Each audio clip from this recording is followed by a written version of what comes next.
Hey everyone, welcome to new episode of Tune Chaser series. In today's episode I'm going to tell you about the song that was in open C major at 9 tuning and that I showed earlier episode. I guess I showed the chorus chords and the pre-chorus as well. So I mentioned the next part of the songwriting process was to write a solo, bridge, and perhaps so the solo, the bridge, and some textures to that song. So today I'm going to show you the textures of the song and some of the solo ideas that I used. I'm not going to teach the whole solo, but something that was really exceptional for this tuning. So for the pre-chorus I needed to make it a lot bigger. Like what I mean that I needed to add another set of those notes. So for example, in the pre-chorus the first chord was this.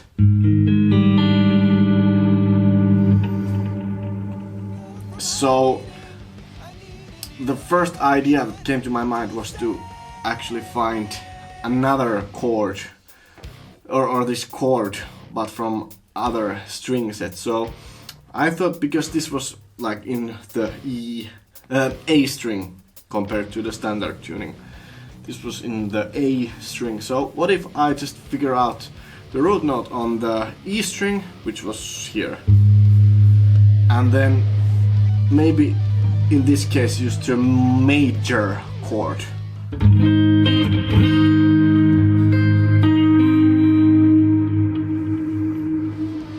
And then around like the same area of the fretboard I started searching for the other chords. So the next root note was this, and on the A string it was here. And instead of using those open strings that are already in the lower guitar voicings, I decided to just use this really simple looking chord shape and just use that, because the song itself sounds really nice that way. And then to the next one.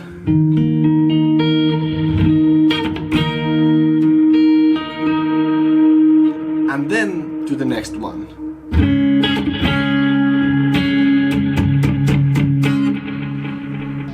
And then it goes to the chorus.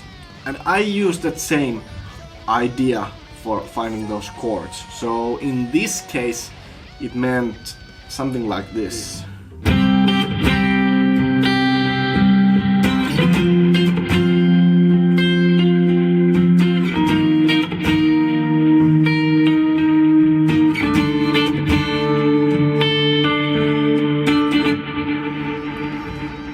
So that was the pre-chorus part of the song.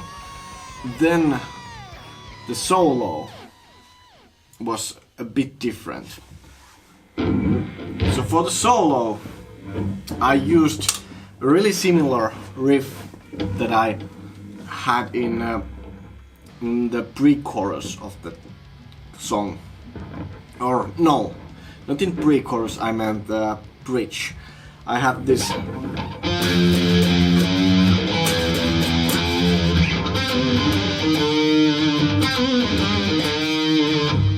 I had that kind of movement having on in the section before the actual solo. So I thought, what if I kind of reverse it and start with that?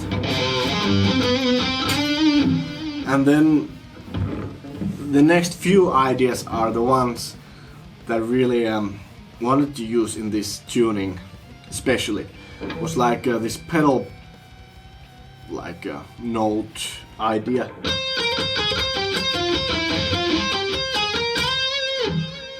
and then it was a lot harder with the like 2 top strings. But then, like at the end of the solo, there had to be a bit shredding, of course. So I used this like I guess it's more like a sextuplet. So using that kind of figure and repeating it with those top strings, those sounded in a slower tempo, something like that, something like this.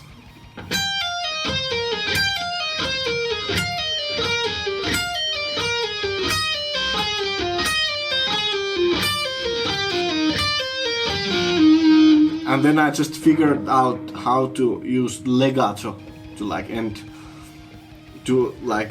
up to the root note of the scale.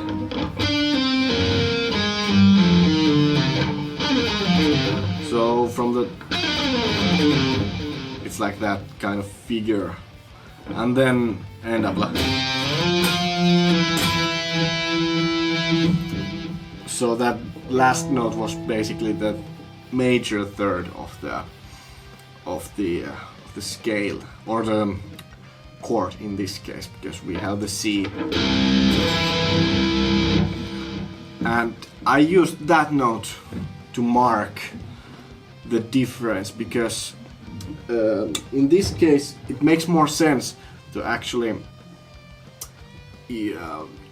write the whole song in the major key, but for some reason I ended up doing kind of both.